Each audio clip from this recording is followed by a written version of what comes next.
विश्व साहित्य की कुछ अनोखी और रोमांचक कहानियों से सजाई गई हमारी ये अनोखी पहल हॉरेंडस संडे। हॉरेंडस संडे में आज हम सुनाने वाले हैं काउंट लुइस हमन की लिखी हुई एक अनुवाद कहानी डी बुक पार्ट 2।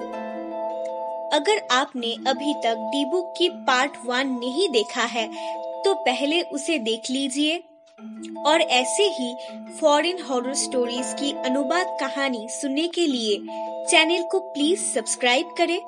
शुरू हो रहा है हमारी आज की कहानी डी बुक पार्ट 2।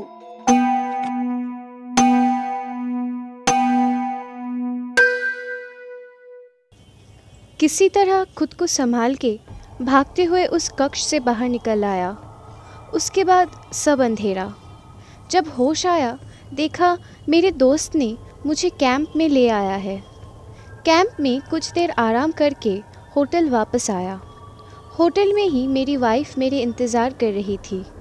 मैं कमरे में घुसने के बाद ही वो अचानक चीख उठी और मुझे घूरने लगी। मैं उसे कुछ कहूँ इससे पहले ही उसने कहा कि मेरे साथ एक चमगादड़ का छाया भी अंदर घुस आया। उसकी बातें सुनकर मैं और भी घबरा गया। बात को वहीं पर रोक के बिस्तर पे आके सो गया। घर के अंदर चारों ओर देखने में भी डर लग रहा था। पिरामिड का काम वहीं पे रोक के हम अगले ही दिन वहाँ से निकल आए। सोचा था इस देश को छोड़ने के बाद सब ठीक हो जाएगा, लेकिन नहीं। जहाँ भी जाते लगता था कोई हर वक्त मुझ पे नज़र रख रहा हो। दिन ब दिन मेरे अंदर का खौफ बढ़ने लगा, लेकिन इतना सब कुछ होने के बाद भी मैंने उस हीरे को खुद से अलग नहीं किया। हर वक्त इसे अपने शर्ट के पॉकेट में छुपा के रखता था।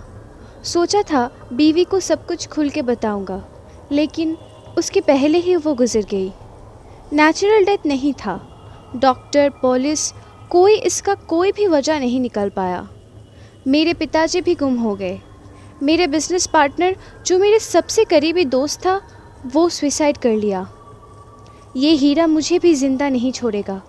हज़ारों चमगादड़ जैसे पंख झपका के मेरे चारों ओर उड़ता है। पहले कभी कभी ये महसूस होता था, लेकिन अब हर वक्त होता है। ये जो आपसे बात कर रहा हूँ अभी भी हो रहा है। एक साथ इतनी सारी बातें कह के उसका हाथ पैर कांपने लगा।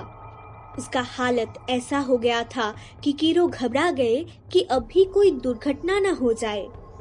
हेनरी पानी पी के कुछ देर बाद खुद को संभाल लिया। फिर उस हीरा को टेबल पे रखकर कहा, मैं अब और इसे अपने पास नहीं रखूँगा। मुझे जीना है।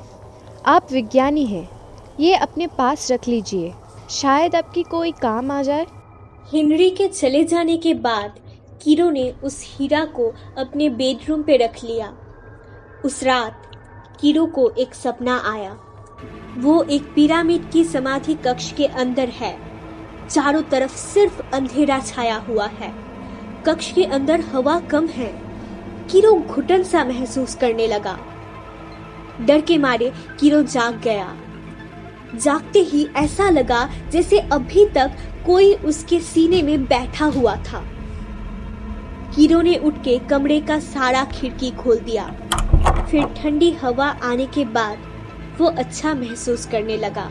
लेकिन जब वो खिड़की खोल रहा था तब जैसे एक चमगादड़ वहां बैठा हुआ था। खिड़की खोलते ही कहीं दूर उड़ गया। अगले दिन सुबह कीरो के गले में इतना दर्द होने लगा कि वो डॉक्टर से दिखाने को मजबूर हो गए। डॉक्टर ने जो कहा वो बहुत अजीब था।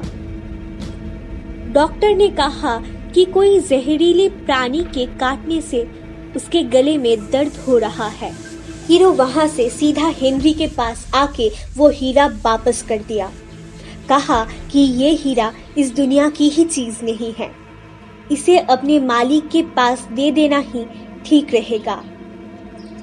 कीरो अपने घर वापस आ गया। वो दोनों फिर कभी नहीं मिले। एक दिन खबर मिला पेरिस की एक होटल में हेनरी की लाश मिली है। पिछले शाम को वो उस होटल में आया था, लेकिन मौत की वजह कोई नहीं बता पाया वो डॉक्टर हो या पुलिस। लेकिन उसके बगल वाले कमरे में जो था, उसे हजारों पंख की आवाज सुनाई दिया था उस रात में। लेकिन इससे तो मौत की इन्वेस्टिगेशन नहीं हो सकता है। लेकिन यहाँ पर ही कहानी खत्म नहीं हुई। कीरो को खबर आया कि हेनरी के सामान में कोई हीरा नहीं मिला। कीरो का एक दोस्त था, मिस्टर स्टेट। वो एक दिन कीरो के पास आया और कहा कि वो बहुत खुश है क्योंकि उसे एक चमगादड़ वाला हीरा मिला है। इसे सुनते ही कीरो ने उसे हेनरी के बारे में सब बता दिया। मिस्टर स्टेट कीरो के एक भी बातों पर यकीन नहीं किया। उसने कहा कि वो इस हीरा को पेरिस की एक होटल में एक वेटर से पूरा $60,000 देके खरीदा है। वो उसे अपने से दूर नहीं करेंगे। 5 दिन बाद कीरो के पास एक चिट्ठी आया मिस्टर स्टेट की। उसने लिखा है कि इतने दिन बाद भी उस हीरे में कोई हलचल नहीं हुआ, सब कुछ ठीक है, कोई गड़बड़ी नहीं हुई। कीरो हेनरी जैसे किसी डरपोक के बातों में ना आए तो ही अच्छा होगा। लेकिन उसके बाद जो लिखा था वो था ये कि अगले हफ्ते वो अमेरिका जा रहे हैं अब तक की सबसे बड़ी और लग्जरियस जहाज से, जिसका नाम है टाइटैनिक। उसके बाद टाइटैनिक की कहानी तो हम सबको पता है। वीडियो अच्छा लगा हो तो शेयर और सब्सक्राइब जरूर करें और चैनल के अपडेट के लिए हमारी फेसबुक पेज हॉरिंडर संडे को लाइक और फॉलो करें। स्क्रिप्ट में है आशीष बागची, कहानी में शरण्या और मैं रोनिता हूँ। साउंड डिजाइनिंग में है विवेक और पोस्टर डिजाइनिंग में है दीपायन। मिलते हैं बहुत जल्द एक नई कहानी के साथ।